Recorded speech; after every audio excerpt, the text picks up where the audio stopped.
Os mesmos hereges ou as mesmas igrejas que criticam e condenam coisas como futebol, política, academia, praia, enfim, essas coisas, normalmente elas acobertam muitas outras coisas piores.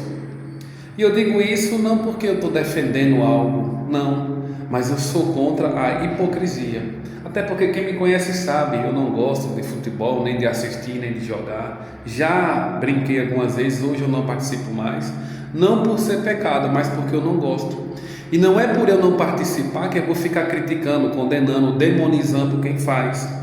Academia também não faço porque ainda não tive tempo, não tive oportunidade, mas um dia, quem sabe. Enfim, praia, não gosto também de tomar banho, mas às vezes eu levo minha família para se divertir. Enfim, o que eu quero dizer aqui é que essas pessoas hereges, igrejas, que demoniza tudo isso, que demoniza a política e muitas outras coisas, são hereges e são igrejas que passam pano para lascívia, para mentira, para o adultério, para a fornicação, passam pano para agressores de mulheres, passam pano para estupradores. Então é isso que eu estou querendo dizer. É como o Senhor Jesus falou: vocês coam um mosquito, mas engolem um camelo.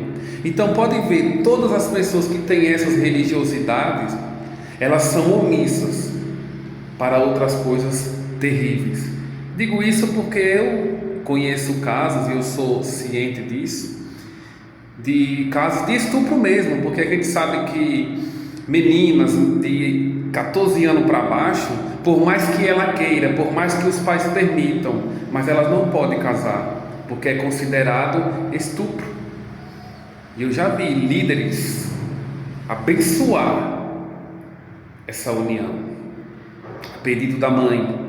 Eu faria diferente. Não, eu vou orar pela sua filha, mas com relação à união, a essa união, eu vou pedir a Deus justiça, porque a palavra não diz que nós devemos obedecer à lei dos homens, desde que não fira os princípios de Deus. Então pronto, então se a palavra de Deus fala para obedecer à lei, então vamos obedecer nesse quesito.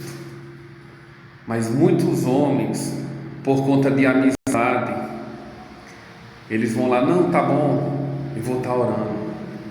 Quantos casos de líderes religiosos que sabem que as irmãs apanham do marido, mas eles dizem: não, continue orando, continue perseverando, e a irmã apanhando do marido. Quantos casos de abusos sexuais em famílias de crentes, e ele diz: para não escandalizar a família, mas não sabendo eles que o escândalo maior e pior já aconteceu, que foi o abuso, mas eles para não escandalizar a família e não escandalizar a igreja.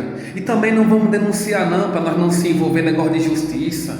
Coisa de justiça não é coisa de Deus não. Aí todo mundo aí na hora que a justiça chega para punir o agressor, o estuprador, seja lá o que for, aí a igreja querendo dar uma de boazinha: não, vamos lá visitar o estuprador, vamos lá orar por ele, vamos lá aconselhar ele, falar que existe salvação para ele. E aí eu pergunto: e a vítima que foi abusada, que foi espancada, a igreja foi lá também?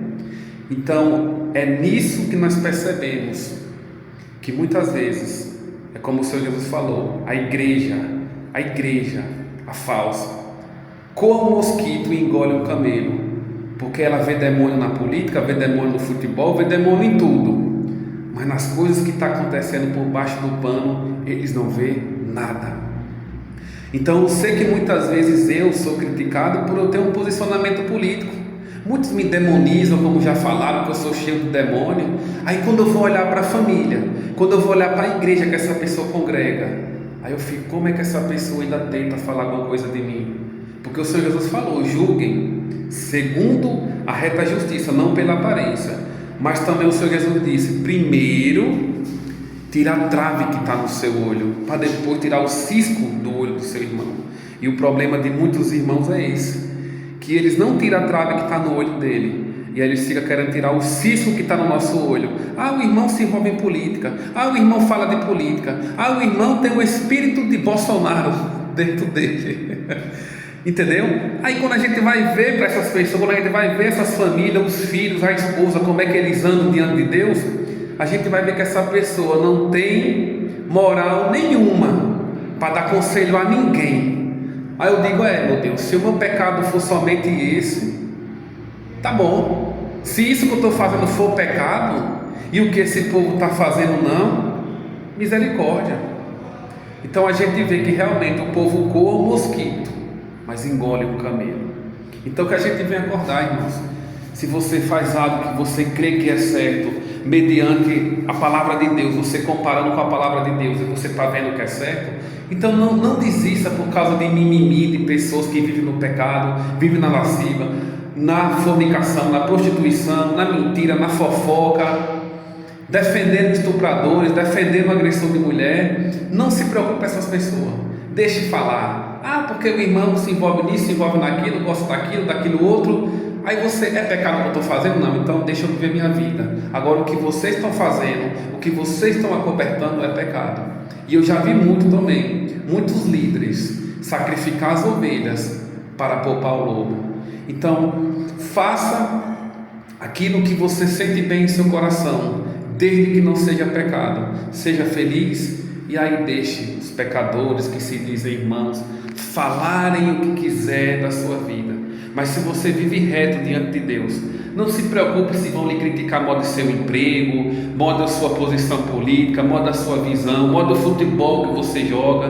Não se preocupe se vão lhe criticar pelas vezes que você vai na praia, que você vai na academia, porque quando você olha para essas pessoas, elas sim cometem pecados terríveis e fecham os olhos para coisa que um cristão não deveria fechar, e sim denunciar, e sim confrontar, e sim combater. Então viva a sua vida, sirva ao Senhor, seja feliz e não se preocupe com o que a religiosidade vai falar. Que Deus abençoe a todos, que todos tenham um bom dia em nome do Senhor Jesus. Amém.